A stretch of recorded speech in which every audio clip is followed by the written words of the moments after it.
is starting remotely. Cool. All right, good to go. All right, thanks. Hey, thanks everyone for coming out to today's department seminar, and it's my pleasure that we get to hear today from Jess Turner, who is presenting her Ph.D. work as part of her Ph.D. defense that will continue after this seminar. So I went back to my email that I never delete, and Jess's first email to me was October 4th, 2017, when she said she was a senior at SUNY Buffalo in environmental engineering, and she said, I really enjoy studies on water, ecology, and sustainability, but I work best in the field and with data analysis, and I think you'll see today is that that is absolutely the case, as she's worked with an enormous number of field campaigns with an enormous amount of messy data to make sense of the wetlands. Jess did graduate from SUNY Buffalo in environmental engineering. During her time there, she also had conducted undergraduate research at the Hubbard Brook Experimental Forest, looking at dissolved organic matter as well as ice storm impacts on forests. She also did some work on solar cookers and a couple other fun projects. She applied and joined in the master's program in environment and resources. She was funded on the Advanced Opportunity Fellowship and then later by the LTER program. In the summer, she showed up in June, and we immediately took a trip to the Neon Domain 5 Flux Tower. And so very quickly, I think you got up and close personal with the Flux Towers. You probably are now sick and tired of them. But soon after that, we had just refreshed a new tower in northern Wisconsin as part of the long-term ecological research site, and just jumped into the messy world of data processing of flux towers. And that led to her master's degree in the Nelson Institute on the role of wind sheltering on CO2 fluxes in wetlands. And that was then later published in Journal in 2019. At the same time, she had applied for the NSF Graduate Research Fellowship Program, and that was successfully awarded in 2020, and that's been funding her work since for her PhD in Freshwater and Marine Science program. As you'll hear today, her Graduate Research Fellowship project really came about from her own insights from working closely with observations of carbon in wetland systems. And this work took her from Wisconsin to extensive fieldwork in coastal Georgia, and then to the Everglades, and then with collaborations with wetland scientists all over the world that she has independently sought out. She has already published 2 additional first author papers from her PhD work, and the third is pretty close to being wrapped up. All the while, she's been working the last couple of years remotely in Atlanta. And that's not all. Jess is multi-talented and not afraid to jump into multiple collaborations, and as a result, she's also contributed as a co-author to 6 more peer-reviewed papers, and that's pretty impressive. And she is also active in science communication, and her research blog, Define Earth, is a place where you can find all sorts of stories about Earth systems and science communication, and so I encourage you to follow along her story on that website. But today, we're going to hear a little bit about her PhD work about the role of photosynthesis in wetland carbon dioxide and methane fluxes. And I'll turn it over to you. Thanks, Jess. So the 3 chapters of my dissertation were pretty different topics, but as Ankur mentioned, I'll be combining them all under this central idea of the role of photosynthetic rates in daily and yearly wetland CO2 and methane fluxes. These are my colleagues Peter and Tyler from the University of Georgia in Athens. They are currently measuring soil methane emissions in the Sapelo Island salt marsh. We are looking out into the water where you can see more salt marsh, and beyond that, where you can no longer see, is the eastern coast of the United States and the state of Georgia. On the other side of the island, there's larger waves and no wetlands. It's simply just beach. So that gives you a little bit of context into one of the sites that I'll be talking about. You can think of this presentation as a workout. I'm going to start with a warm-up of the introduction and talk about the methods I used in my research. Next, I'll get into the meat of the presentation and discuss the results and what those, the implications of those are. Finally, I'll end with a cool down where I will conclude my research and take any questions from the audience.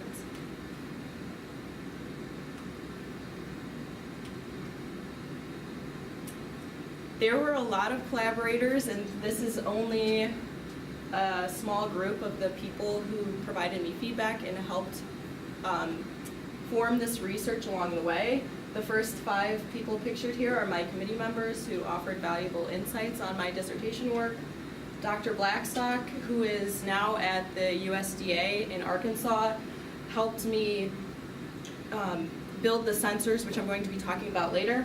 Sparkle Malone hosted me when I was at the Florida International University in Miami. And the rest of the people pictured here were either essential in maintaining the sensors and testing them, provided me data for the multi-site synthesis, or added insight along the way when I was developing this project. Some of the terms that I will be using include wetland. Wetlands are wetlands. They're stinky, muddy, and home to strange beasts like the creature from the Black Lagoon. And that's a little joke for you guys. But that was a sighting of one of the creatures in Miami Everglades. But anyway, you can see on the left, this is an image of Sapelo Island on the way to the Flux Tower site. In the tidal creek, the tide is low in this image, so you can actually see how dark and packed with carbon that soil is, as well as the oyster bed that has been exposed by the low tide. More terms that I will be talking about today you might not be familiar with include NEE, which is the net ecosystem exchange of gas. This includes CO2 or CH4 in this presentation. I will denote a gas source with a plus sign and a gas sink with a negative sign. NEE is equal to GPP minus RECO, and GPP stands for gross primary productivity, or the amount of CO2 that has been absorbed by photosynthesizing plants. I won't be talking about ecosystem respiration today. PCO2 is the partial pressure of CO2 and is related to the concentration of dissolved CO2 through Henry's law. The photo on the right here is me holding a tidal salt marsh plant called Salicornia virginica, or Pacific swamp fire. Why are wetlands important? Wetlands involve a lot of the processes that you see in this schematic. Wetlands cover around 6% of the global land area, but they account for nearly all of 30% of global soil carbon, and if you count the amount of carbon that is in permafrost wetlands, that number nearly doubles to 60%. It's on par with the amount of carbon stored in the atmosphere that is stored in wetland soils. And they're also sequestering more carbon on a yearly basis with the uptake of carbon through the terrestrial land sink, which is the arrow that's represented there. There's also coastal wetlands included in that 60% figure that I provided, and even smaller fractions of the dissolved inorganic and organic carbon that are in the ocean, although just a small amount compared to what the ocean stores. So, as Ankur was describing earlier, when I was doing my master's research, I received a data set of stream PCO2 from Aliquash Creek, or USALQ, from 2014, and the tower site where I was analyzing flux data at USALQ had information from 2015 to 2018. And Ankur asked me to plot those two over each other. So here on this plot in the blue is what an average fluxes over an average day and PCO2 concentrations over an average day look like. And immediately, one thing stuck out to me, or maybe multiple things, but can anyone share what might stick out to them about the plot in the blue? Just shout it out.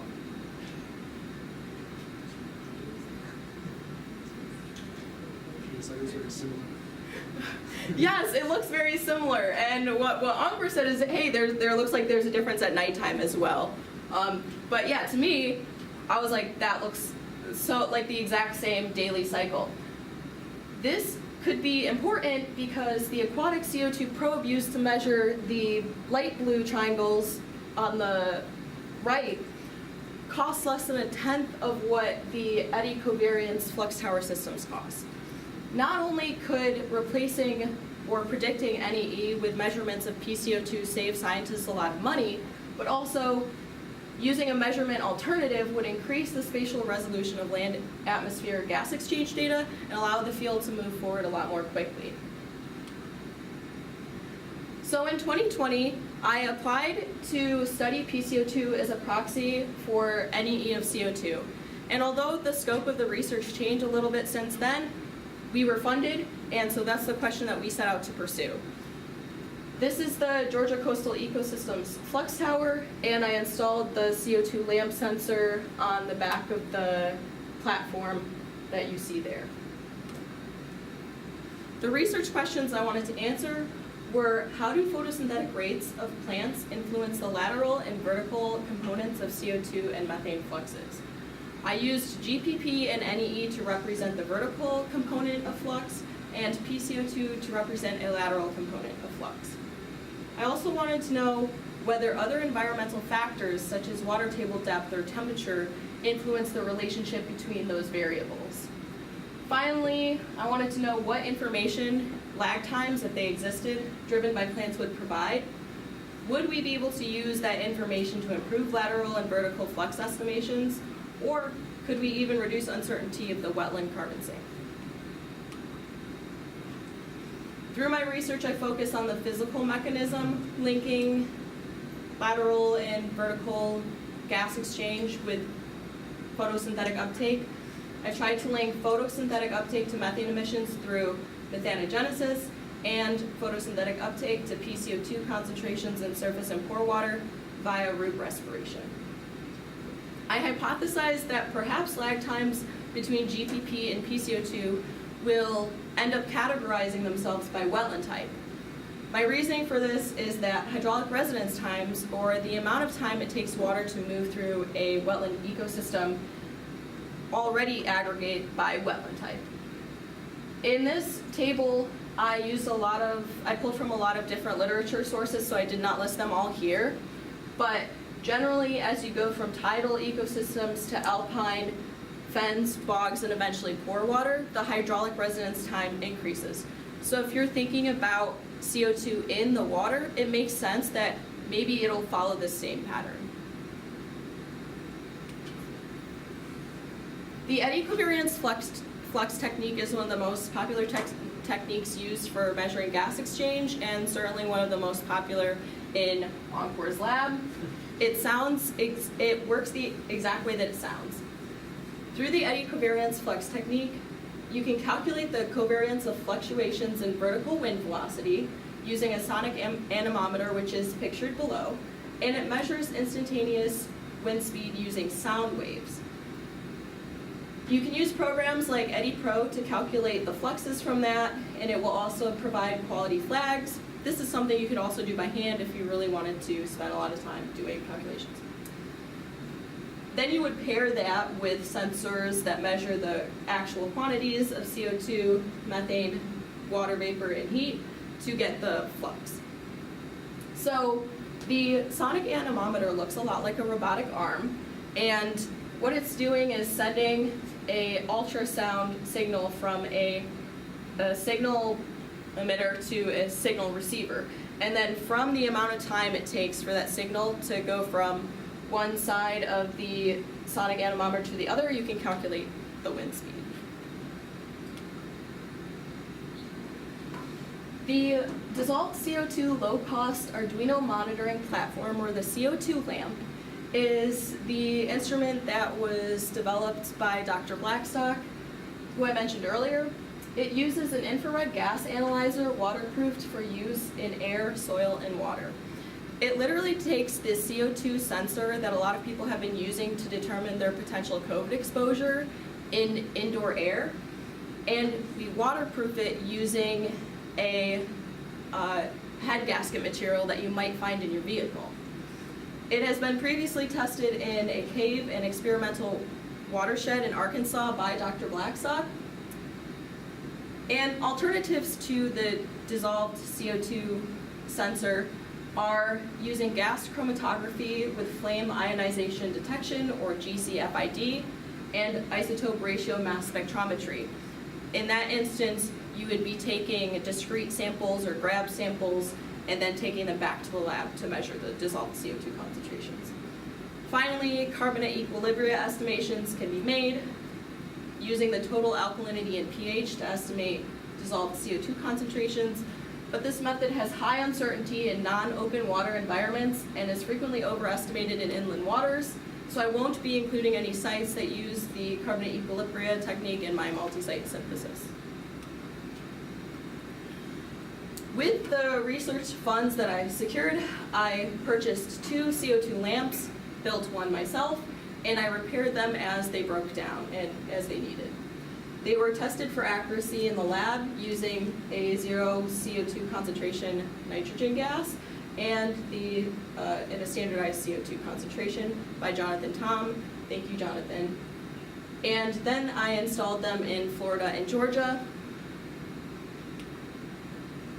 This is the sensor that was installed in a mangrove in the Everglades.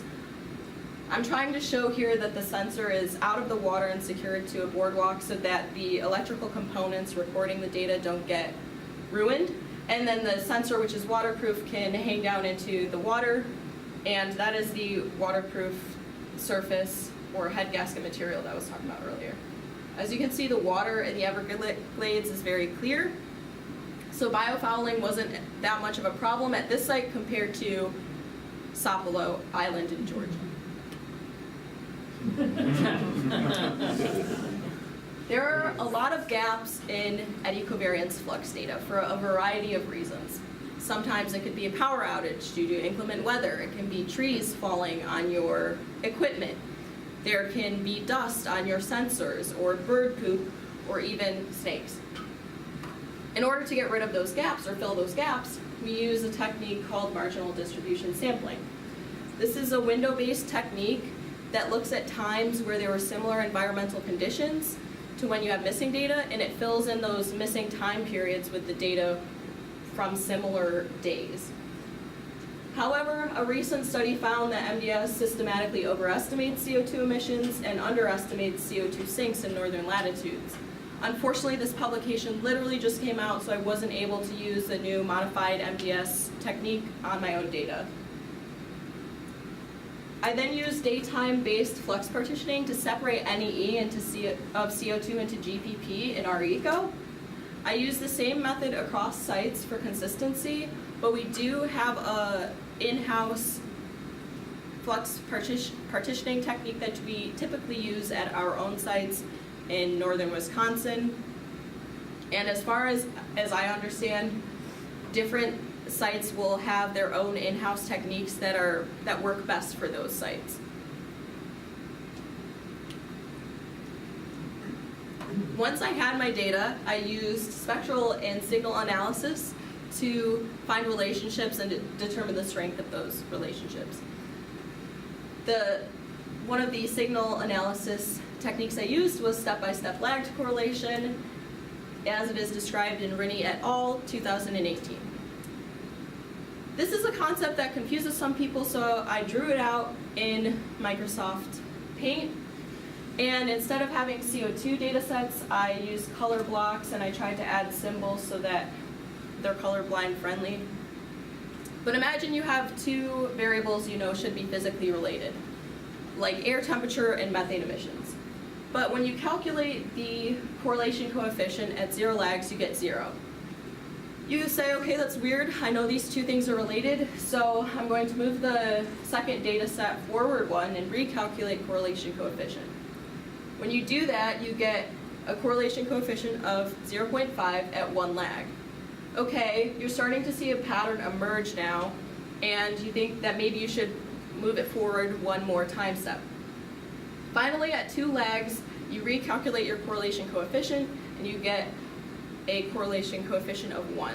So now you can determine that there actually is a relationship, but it is lagged and it wouldn't appear when you do a simple linear analysis. Another technique that I used is Granger causality testing. This is a statistical technique that uses a fast Fourier transform-like method to study the characteristics of complex multivariate time series. First, you're going to use a vector autoregressive model based on the 3 terms in your data set, let's say x, y, and z. If previous values of x, y, and z are better at predicting future x than previous values of just x and y, then it can be said z is Granger causing x. You also need to know whether the model coefficients are significantly different from 0. I also removed the influence of temperature and estimated the biologically derived portion of PCO2, denoted here as PCO2 bio. I did this using the equations from Takahashi et al., but I had to modify them because it uses annual means, and my data simply didn't span that many years, so I used daily scale instead. I began requesting data through the FluxNet listserv back in 2019. This is a network of scientists who use flux data in their day-to-day work. I also searched for sites through Google Scholar, the Long-Term Ecological Research Conference, and my personal network. But I got the best response on Twitter, and I even had to start turning people away because I had so many data sets to deal with. I ended up with 21 Northern Hemisphere sites that had direct PCO2 measurements in wetlands. This included both surface and pore water, and covered 7 different Köppen climates, 16 years, and 6 wetland types, including tidal, alpine, fen, bog, marsh, and prairie pothole or karst wetlands. How do photosynthetic rates influence CO2 and methane fluxes? Well, GPP does have a lagged influence on methane flux at 2 fen wetlands in Wisconsin. Here I'm only showing 1 just so that you can see the lagged correlation plot, but if you want to see the other site, you can go to the study Turner et al. 2021.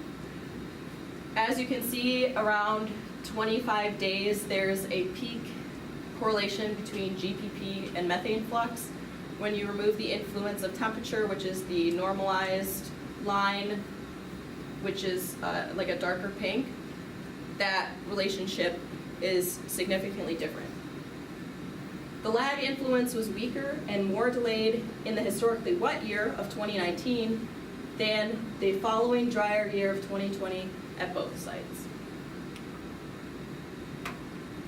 PCO2 bio was also positively linearly correlated with GPP and pore water of 2 fen wetlands and the surface water of 1 marsh. However, one of the sites, which was SE Dag or Daguerreaustourmier, which was a mire in Sweden, had a negative relationship between GPP and PCO2 bio. Signal analysis showed that the coherence between GPP and PCO2 existed on a daily scale at 3 out of 4 synthesis sites with sufficient data. However, there was no coherence between GPP and PCO2 or PCO2 bio on any other scale. Monthly average GPP peaked in June across all wetland types for the multi-site synthesis study. I'm only showing 2 of the subplots here because they were all the same, so you can see this in all of the wetland types. Monthly average PCO2 peaked in August for most fens, bogs, marshes, prairie potholes or karsts, and pore water. This was about 1 month after CO2 uptake peaked. Do other environmental factors play a role? Yes. Less methane emissions and more CO2 uptake occurred at USALQ versus USLOS in both years. This hints at there being some kind of site-specific differences there that weren't picked up by the data that I analyzed. Methane emissions ranged from approximately 1 to 10% of CO2 uptake at both the lowest and highest amounts. In this table, I'm showing the cumulative annual fluxes, and you can see that in the wet year, both sites had lower methane emissions. But going from the historically wet year to the dry year, The methane emissions from USALQ nearly doubled, whereas those from USLOS only increased slightly. Similarly, with the CO2 sink from USALQ increased going from 2019 to 2020, but actually decreased at USLOS. Tide direction also played a strong role in PCO2 concentrations. Tidal CO2 export was greater than import, and we could tell this by looking at the times that the tide height is increasing and considering that import, and times when tide height is decreasing is considered export, splitting the PCO2 concentrations accordingly, and then summing that for each period shows that tidal CO2 export was greater than import. Granger causality showed that both water temperature and tide height Granger cause PCO2, and tide height Granger causes water temperature and salinity. Although some of these relationships don't make total sense, they are plausible. For instance, tide height doesn't seem like something that should have an influence on water temperature. But if you imagine tide being very low over a wetland surface, it would be easier for incoming solar radiation to heat the water versus when tide height is high and solar incoming radiation might not have as much of an influence on water temperature. Additionally, with tide height and salinity, this doesn't seem like something that at first might be related, but when you think of high tides representing incoming salty ocean water and lower tides represent outgoing upwelling groundwater and pore water which have lower salinities, that might make sense. However, there was a fault with the Granger causality testing. That was that the causal relationship directions were incorrect in some cases. If you look at this plot here, going from the bottom to the left side, it's telling us that temperature has a causal influence on tide. And that's definitely not true, so I think with the sensor being at a different location than the tide gauge, that some of these signals are so close that the Granger causality can predict they're going a different way than they actually are. But the most important relationship to focus on here is the influence of tide height on PCO2. This was the relationship with the highest conditional Granger causality, or the number that describes the causality. This is just a snippet of the time series from the data at Sapelo Island Salt Marsh. If you want to see the full data set, you can go to Turner et al. 2022. But I just wanted to show here how strongly each variable fluctuates with the tide. The salinity sensor actually maxed out, so that's why it looks so different, but you can see when it starts to go up, that's when the tide is coming in. You can also even see,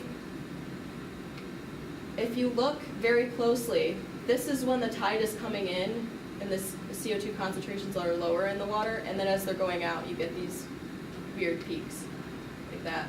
And that actually doesn't occur at every wetland site, every coastal wetland site, which I found in the synthesis study. Assuming 100% sensor accuracy, tidal PCO2 export was 0.03 to 0.06 grams of carbon per square meter. This is lower than a North Carolina salt marsh, which had an export of 0.5 gram of carbon per square meter with each tidal cycle. PCO2 export for the study period of about 1 month was also low, ranging from 1.7 to 3 grams of carbon per square meter. This is equal to approximately 0.6 to 2.3% of the yearly sea sink, which is 130 to 300 grams of carbon per square meter per year.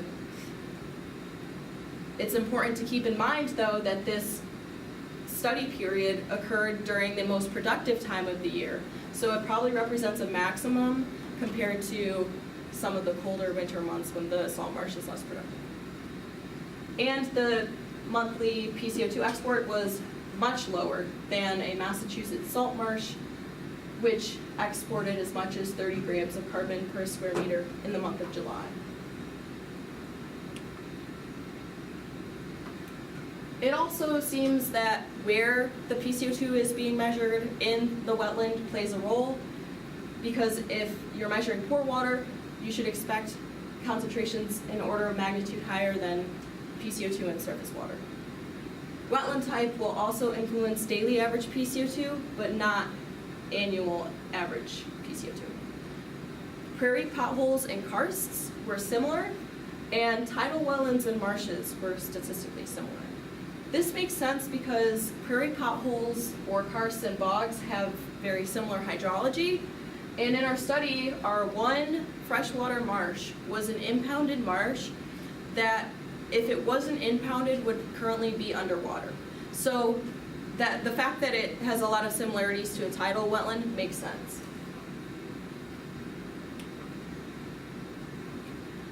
What information will lag times driven by plants provide? They can tell us when methanogens are lacking fresh substrate. As I discussed earlier, when there is a historically wet year, you might expect there to be a longer lag time between GPP and methane flux because of the substrate limitations.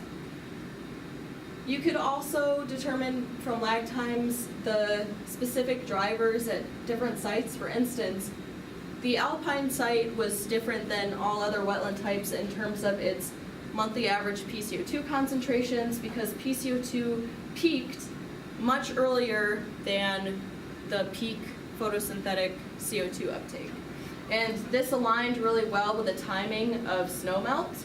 And this is actually a picture of that site. So this is telling you that snowmelt is a big driver of PCO2 concentrations there, compared to other sites on the bottom, like prairie potholes and karsts, which PCO2 peaked much later in the year. Daily average and cumulative annual methane emissions were lower in a wet year. This could be because the critical inundation level for these specific sites was reached. In the study by Calabrese et al. 2021, they compared the methane emissions and water table levels across a multitude of wetlands, and found that although generally methane emissions increase with water table height or water levels, once you reach a certain point, they begin to drop back down. They'll never get to the level they were when you had very low water levels, but they will be lesser than they were at that critical inundation level.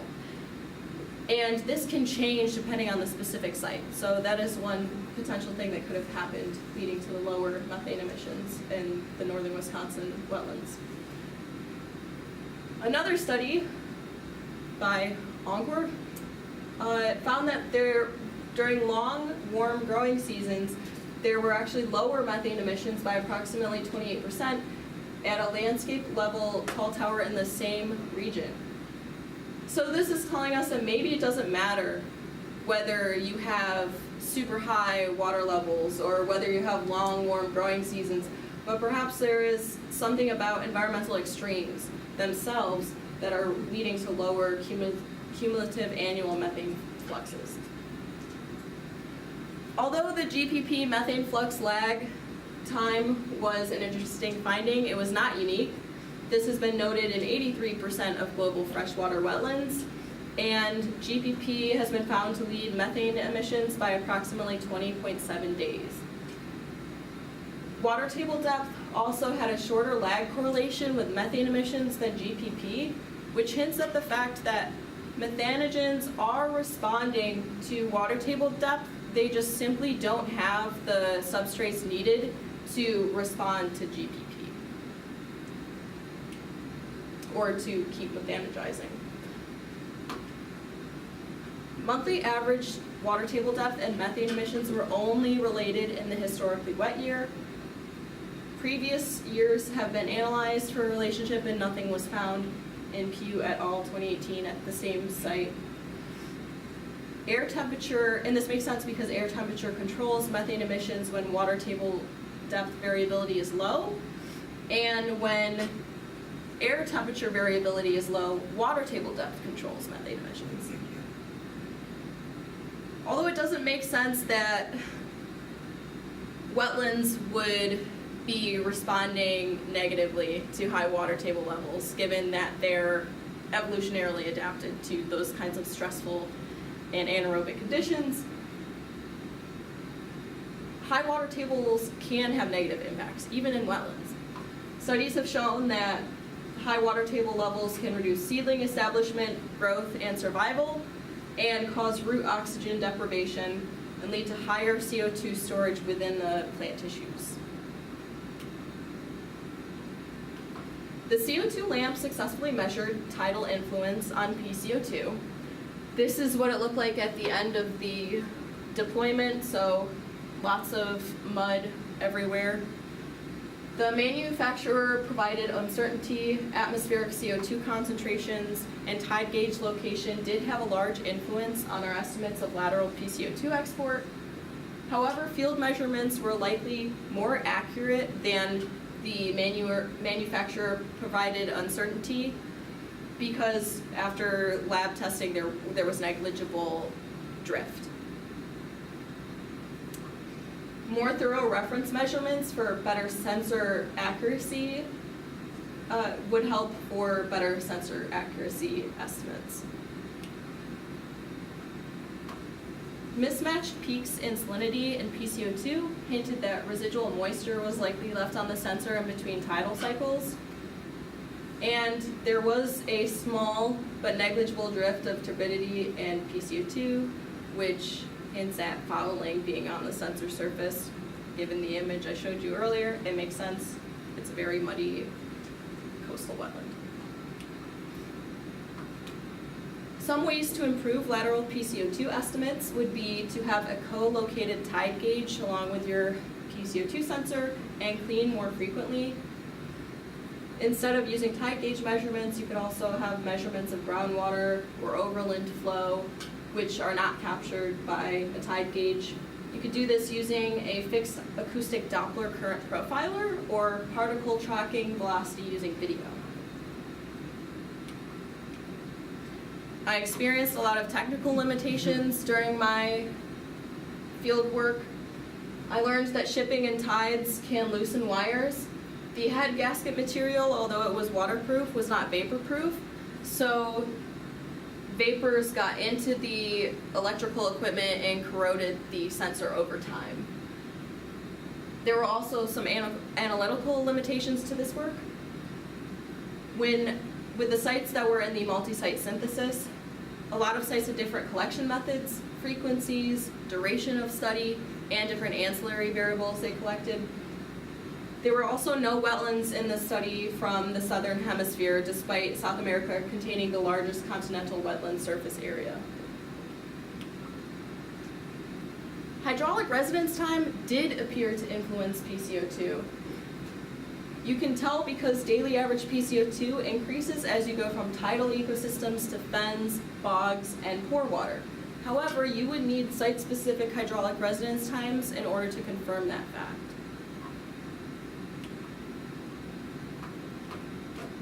In conclusion, photosynthetic rates do influence yearly and vertical methane fluxes. Wetland photosynthetic rates have a lagged influence on ecosystem scale methane emissions, and this is expected because there are numerous studies proving that GPP has a lagged influence on methane emissions.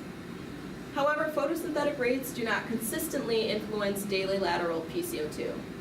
Water chemistry is controlled by completely different factors than methane emissions, such as wetland type. But this could be good news because it means that categorizing lateral exports by wetland type could simplify the wetland carbon budget. Other environmental factors do appear to play a role. For instance, tide height and direction controlled PCO2 in the tidal salt marsh in coastal Georgia. Air temperature is also a strong influence on both GPP and methane flux. Finally, snow cover and snowmelt appear to dominate PCO2 in the alpine fen. And there were plenty other examples of different site-specific drivers in my dissertation. I can talk to you about them if you have any questions on that.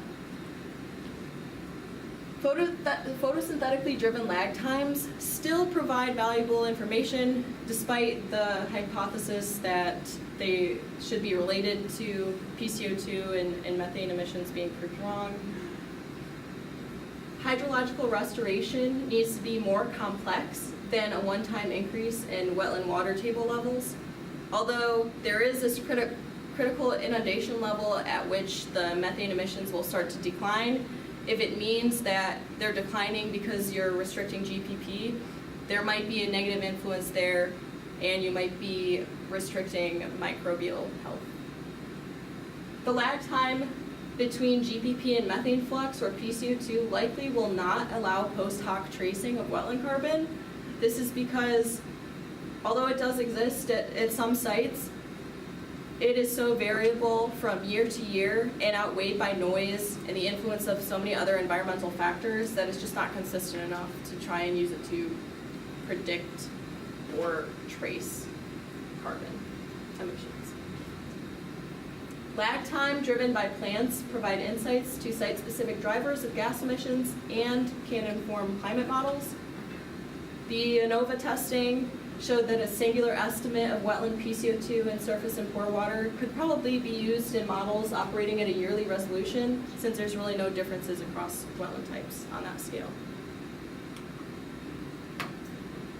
Finally, I'd like to acknowledge the various sources of funding that allowed me to purchase my sensors and fund the field work that I did. This includes the SRGC, Peatland ECR Microgrant, GSRA, the Center for Limnology, NSF-GRFP, and CPEP Bryson Professorship support. Are there any questions? Thank you.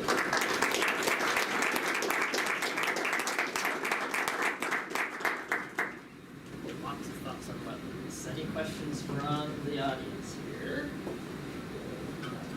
Really nice talk, thanks for that.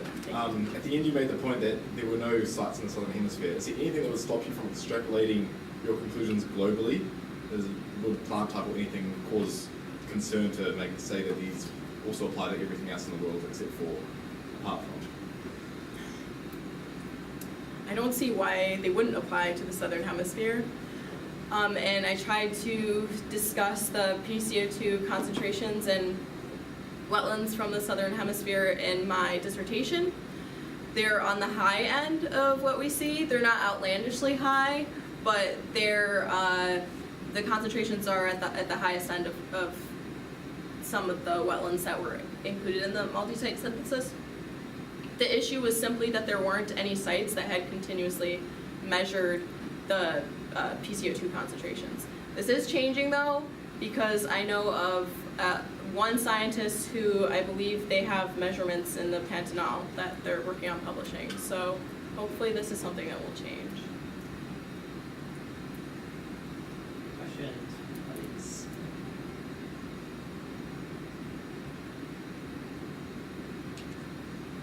I'm going to ask you just a fun question. So which one of those sites that you worked at is your favorite? Why?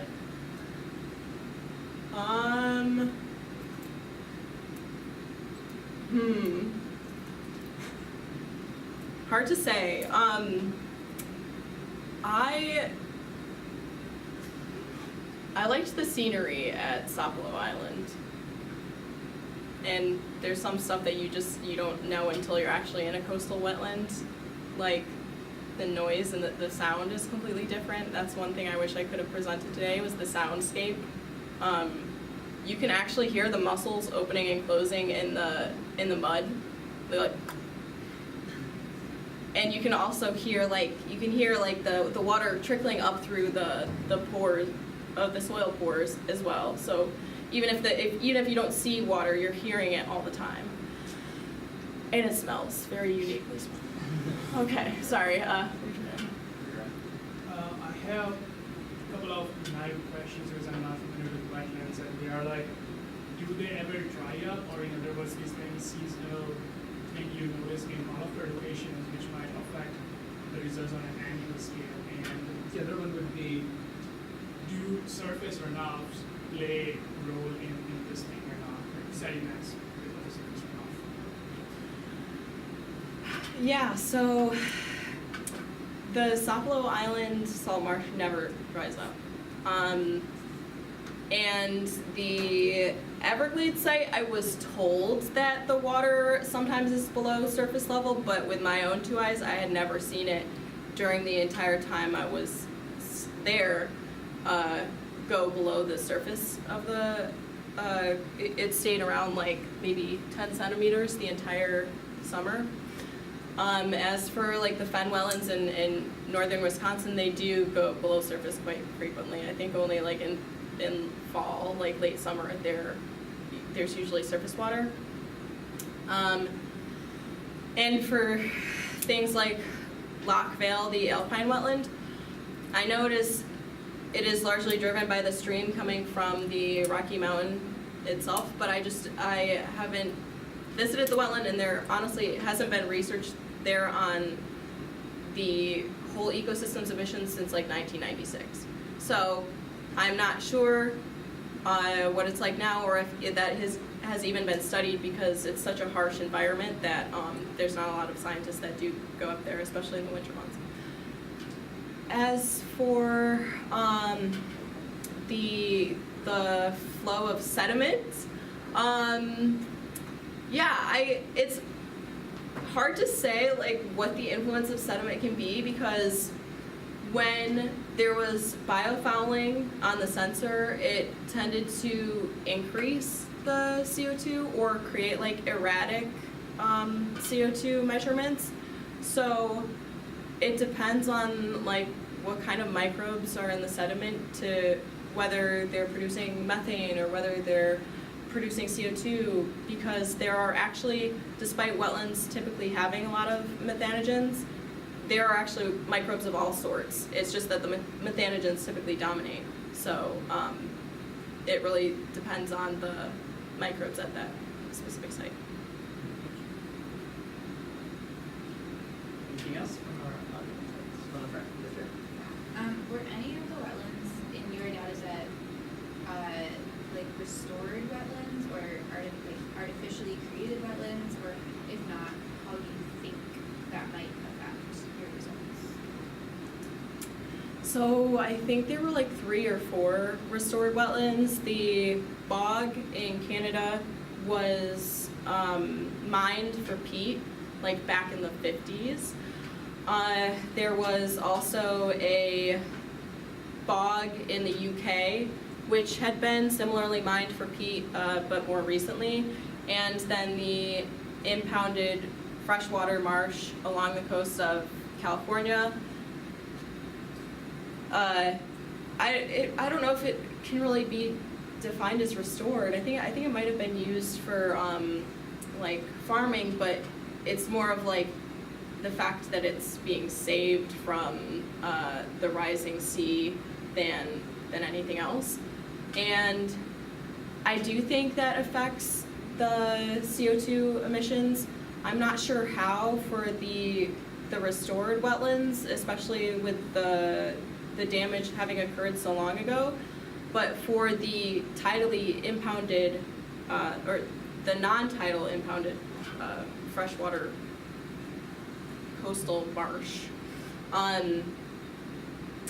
it appeared that air temperature had no influence on PCO2, and water table, I think, was inconsistently affecting PCO2. And that's weird, because air temperature definitely and water temperature should definitely influence PCO2, and they do when you're in a lab setting. But I think because the water there is controlled, they can literally open and close valves that will flood the wetland or not let any water in. There's a lack of like natural drivers, and it's more like humans are causing those changes. And a similar thing actually happens in the Everglades, where they try to pump out seawater, and so the Everglades are kind of, the water table fluctuations are not normal, they're just erratic. Anything else? sure if I missed this, but you were saying at the site that you were studying that the export of carbon is lower than the other sites that you found published. Did you say why that was? Is it like a site specific thing?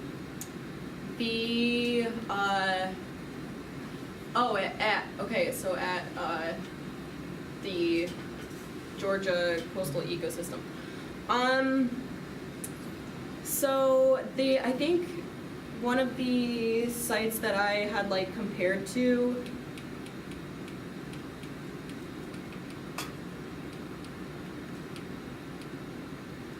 I think that site was actually an anomaly, like not our site. I think the Massachusetts salt marsh is the one that's weird because that could have been like they call them like hot spots or like a pulse. So I think that was an example of like a higher end.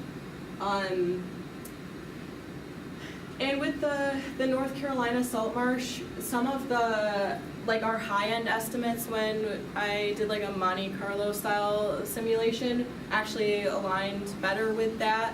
So this could be just like an issue with sensing potentially, or something else. But I think that the Massachusetts salt marsh was definitely one that was different, not Sapelo, because Sapelo, compared to the other wetlands in the like multi-site synthesis, for example, it is kind of like on the lower end compared to some other wetland types, but because the CO2 is constantly leaving, like the flow is a lot higher, it ends up actually ending up having more export than like a fen or an alpine wetland. Cool. If there isn't anything else, I think a moral of this story is that wetlands are pretty different all over the world, and it's pretty hard to make